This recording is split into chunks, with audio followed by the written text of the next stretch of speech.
Hey guys, welcome back to my channel Books with Meena, or welcome if you're new here, and today I'm going to be talking about the worst books that I read in the year of 2021. So this is more of a list of like worst plus disappointing books. Not all of the books that I'm going to be mentioning here were like totally bad. Two of them were quite bad. The rest of them were just more so disappointing, or I was expecting more of them but they didn't really deliver on that.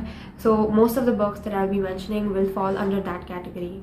Okay, so we'll start with the disappointing books of 2021. And the first one that I have to mention is Elazue by Darcy Little Badger. This one is YA magical realism plus like with some mystery thriller elements in it. This one is a very well-loved book in the book community and I was really excited to read it. And this one I felt like the book was a little boring for me, to be honest, and while the story and the characters and even the magical parts of the book were like objectively good enough, I just didn't find it to be as good as people were hyping up it to be. The writing style felt very disconnected from the main character herself, and I just did not feel a connection to the character or just any of the characters, even the side characters. I thought the magical components of the book were quite interesting and different. It's like a mix of like vampires plus some like Native American mythology and folklore mixed together. But I didn't feel like any of that was fully explored as much as I would have liked it. And even the other elements in the book with the main character, her family, and even some of the murder mystery aspects, they were not bad, but they were not like interesting or compelling enough for me to want to keep reading the book. So overall, this was not a bad book. It's just that I know that this one is like a favorite for so many people. They love it and I just don't get it.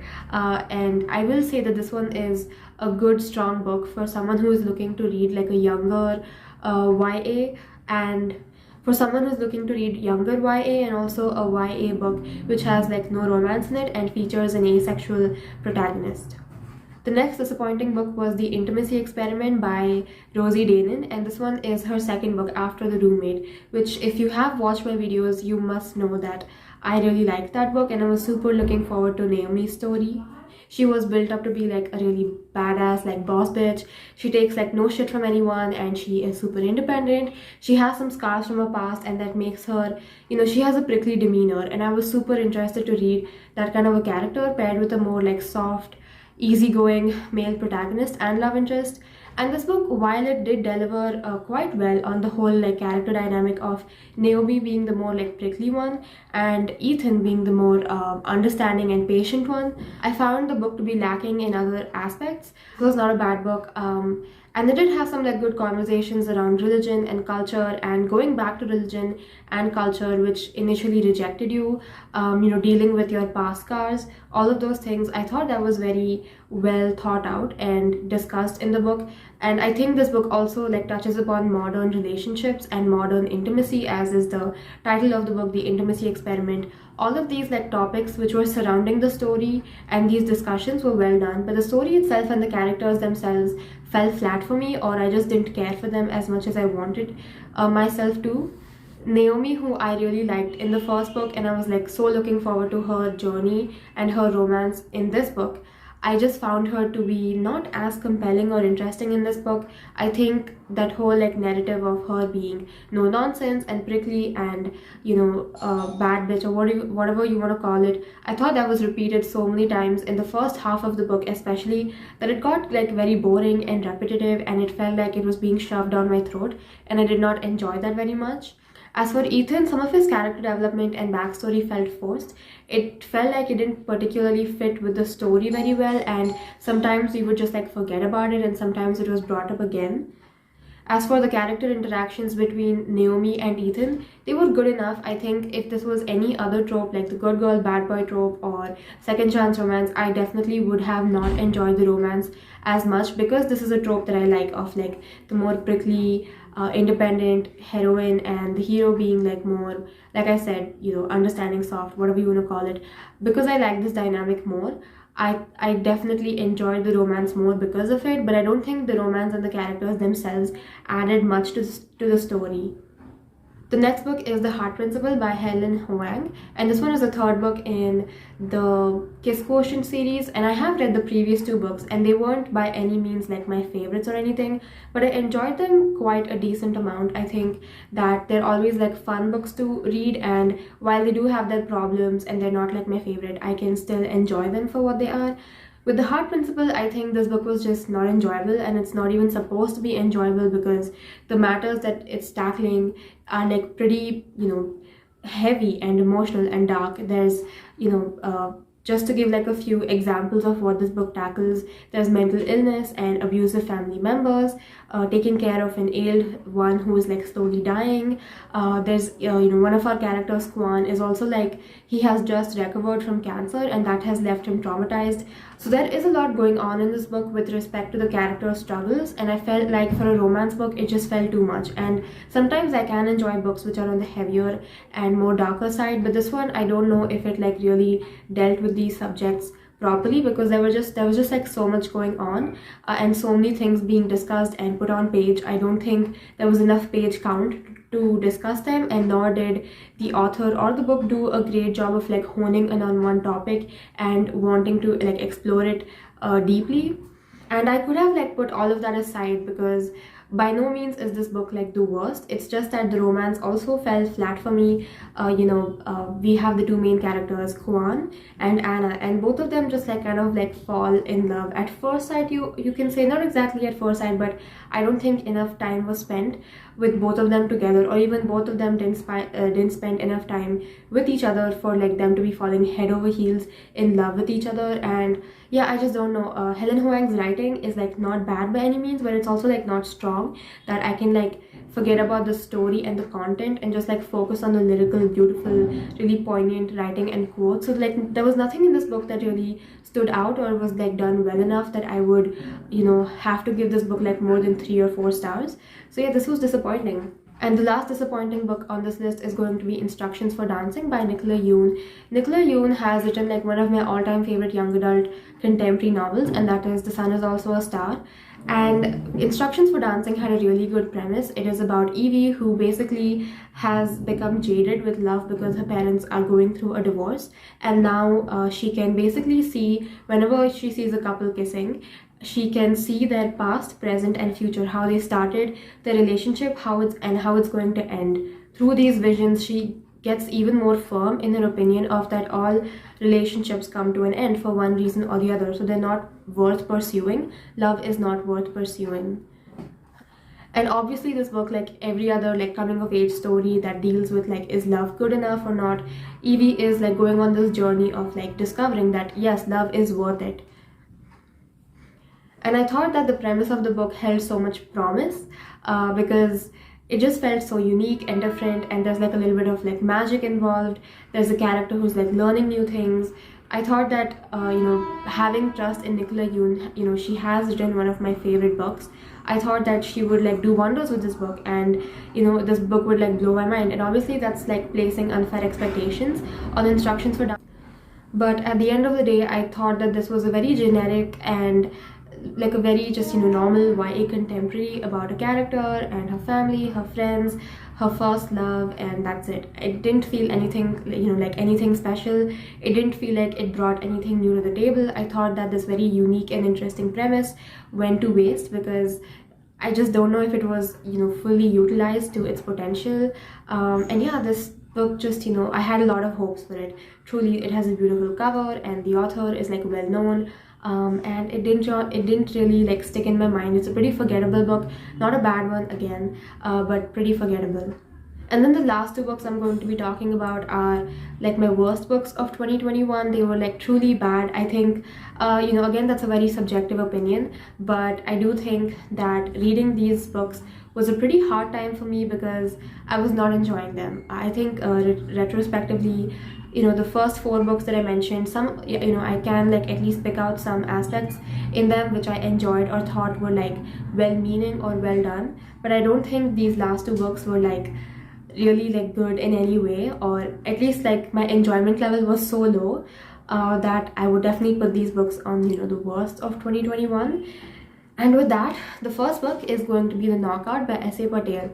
And this one is a YA contemporary. Honestly, it's not very popular, and I don't want to bash a very not so popular YA contemporary, but it was just painful to read. I thought the writing style was very just not pleasurable at all to read. And the character herself, the main character, she is an MMA fighter. She's in high school and she belongs, she's Indian. She's Indian American, and a lot of her like friends and family friends, those kind of people in her community don't really accept or don't really support her hobby or like her passion of like MMA fighting, because they think it's like a very masculine sport. And that's kind of where that's like the main premise of this book. Obviously there's more happening with the main character's family and friends, all of that stuff. And I think this book just, I don't know, for the amount of the main character saying that people were not accepting of her fighting, or like her passion of like pursuing this like manly sport. I don't know if there were like that many people in the book who were like actually disapproving of her. And I totally get it, like even a few people disapproving of something that you're really passionate about can hurt you. Main character was just so obnoxious. I don't know, like I don't even know like what exactly to list as her personality traits that made her obnoxious and annoying, but she was, because she hated her, I mean she didn't really hate them, but she had a falling out with her two ex-best friends, and they both were also Indian American. And the whole reason for their falling out was that they, basically the main character was like flirting with one of their brothers, and I thought that was like a very stupid reason to have to like have like a falling out between best friends. And that was a pretty major part of the book, and that just felt really annoying and inconsequential to me. Plus there were some undertones of the main character being like, I'm not like other girls because I have muscles and I fight, and I was not a fan of that, obviously. And there were like really small things in this book that I can keep nitpicking and tell that this was annoying, and these like these hurdles or these conflicts in the book felt very small and stupid, and the way they were resolved was like also small and stupid. And those are just like small things about the book. But I think where the book really made my reading experience really difficult was the writing style itself. I thought it was very like in your face, punching you with like these motivational dialogues, and the character like having to suffer through a lot. And I feel like this could have genuinely been a much better book. And the premise itself, about an Indian girl pursuing this like hobby or passion of hers, and people disapproving of this passion because they don't think that it's suitable for a girl. This could have genuinely been a very good book. And if I'm not wrong, I think this is based off of the author's personal experiences, but I just don't think the story was like structured in a good way. The writing was abhorrent. And I know, again, I feel like right now when I'm talking about this book, I'm not really giving you like solid points as to like why this book was bad, but if you read it, I think you would like understand why my reading experience with this book was as bad as I'm telling you. And the last and final book on this list is going to be From Blood and Ash by Jennifer L. Armentrout. And this one is like new adult paranormal fantasy romance. And this one I think was like fairly popular back in like 2020, but then it won the Goodreads Choice Awards, and a lot of people started reading it after that, and it reached a new audience who were like not particularly romance readers or fantasy romance readers. I do read romance and I do read fantasy romance, so going into this book I knew that there were going to be some tropes and some like words and cliches being used. I am not opposed to that, but reading this book was just, I felt such a time waste. I read this via audiobook, and honestly if I did not have the audiobook to listen to the words and stuff, I felt like I would have easily DNF'd this book because of how long it is and how like pointless the whole story seems. The audiobook, if you want to know, is like 20 hours long, and I feel like this story, like whatever this book delivers, does not need to have that many like pages in it or words in it. It could have easily been cut down. As for the story itself, again, I think like nothing stood out with this book. It's fantasy, it's paranormal, it has like these creatures who are like kind of like vampires or werewolves, and then there's a romance going on between our main character. She is a maiden, and then her love interest is a bodyguard. And So like I said, there's romance, there's like some like political fantasy things happening with like kings and queens and empresses, and there's like a war brewing, and then we have the paranormal aspect of it with like vampires and werewolves. There's like some secrets and mysteries going around. So this book has a lot going on, but at the same time, it almost felt like nothing really happened in this book. The plot and everything, I felt like, this book is this series is a trilogy, and everything could have been resolved in this book, because honestly it's not that deep. I felt like this book was like stretching out these conflicts and these like secrets for so long, but so many of them were very predictable. So going forward now, I will be like talking in mild spoilers. So if you're someone who wants to read this book or does not like getting even the mildest of mild spoilers, then maybe skip this part. Otherwise you can stay on. So first, talking about the romance, which is, I think, one of the main reasons a lot of people like this book. We are introduced to Hawk, who like from the very first moment is like, he's like super hot and everything. But apart from that, he is also like quite creepy, because later on in the book you get to know that he is like about 500 years old, and Poppy, if I'm not wrong, is like 18 or 20, somewhere between 18 and 20, and that already itself is like kind of uncomfortable. But again, like I said, fantasy books do tend to have this trope of this like immortal being falling in love with a young girl. And from the very beginning, I was there's like this villain introduced, who is like supposed to be shrouded in mystery. Nobody knows who he is, and he's supposed to be very dangerous. He's called the Dark One. And from the beginning there were like very clear signs of that. Yes, Hawk is the one who is the Dark One. But I thought to myself, it can't be that obvious, because it's just too on the nose. I'm pretty sure the author is going to like pull a 180 and reveal something different. But then by the end of the book, by the end of this long book, when we get to know that Hawk is the Dark One indeed, it just felt like we could have easily like figured this out like way before in the book and continued on with the plot, and more interesting things could have happened in that time period. And no, that just did not happen. The reveal felt so like easy, and it just felt like it was so obvious, and it didn't really add anything special to the book. The whole moment when Poppy realizes who Hawk is supposed to be like jaw-dropping, and she's flabbergasted, but it did not feel that way.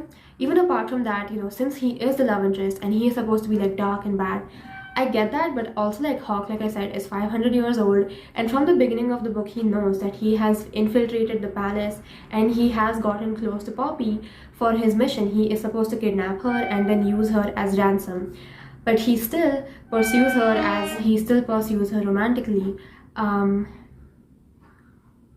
And that's not to say all the like cringy banter and dialogue that happens between Poppy and Hawk. It's just not romantic, and it's not funny. It's very, it's a little creepy, and it's just a little cringy too. And then we have Poppy herself. I think that she is kind of better than some of these like plain Jane heroines that you get to see in these kinds of books, because she wants to fight, she wants to know more, she wants to go out there and explore things for herself. But I think at the same time, she went through some of her like struggles were almost used as like her getting validation from Hawk. So an example of this is that she has like scars on her face, and that's like an insecurity for her. And then Hawk, the moment he sees her for the first time without her veil, because that's she wears a veil all the time, she's like the maiden or something, and she's supposed to be almost like a goddess like figure for the common people. So Hawk, being her bodyguard, has to see her without the veil so he can recognize her at all times. And suddenly he's like, oh, but you're pretty and beautiful, and suddenly Poppy's like, oh, but he thinks I'm pretty and beautiful. And it just this trope is just so tired, because we have read this in so many books. Girl has insecurity, guy tells her, oh, but you're fine, you're like perfect, you're beautiful, and suddenly insecurity flies away. And it's just, I feel like there are better ways to explore and discuss insecurities and physical disfiguration, all of that. So that was not good. Then there's also things that other people have brought up with this book, namely a side character called Tawny, who like basically has no role in the book except to be Poppy's best friend, and she is one of the only like prominent characters who is supposed to be a person of color, and she is supposed to be like brown or black, I'm not quite sure, and her name is Tawny. So that doesn't, that just doesn't, the aesthetics of that is not very good. And just Hawk in general, I mean, this is the guy who like deceives you, manipulates you, kidnaps you, threatens to like use you to like gain power and everything, and you're supposed to root for him because he's apparently he went through trauma and everything, and he's fighting for the right cause. But really, I just don't see the appeal in like the romance of this book, and even the other parts of this book were just flat and not that well written. The writing was not that great, and yeah, not a great book. So yes, these are my like most disappointing and worst books of 2021. Hope you enjoyed this video. I really don't know, like looking back, if I'm going to feel like I was too harsh on these books, or if I was like not as harsh as I should have been. I don't know, let me know in the comments. And that is it for this video. Do let me be sure to like, share, subscribe and comment down below, and that is it. Goodbye.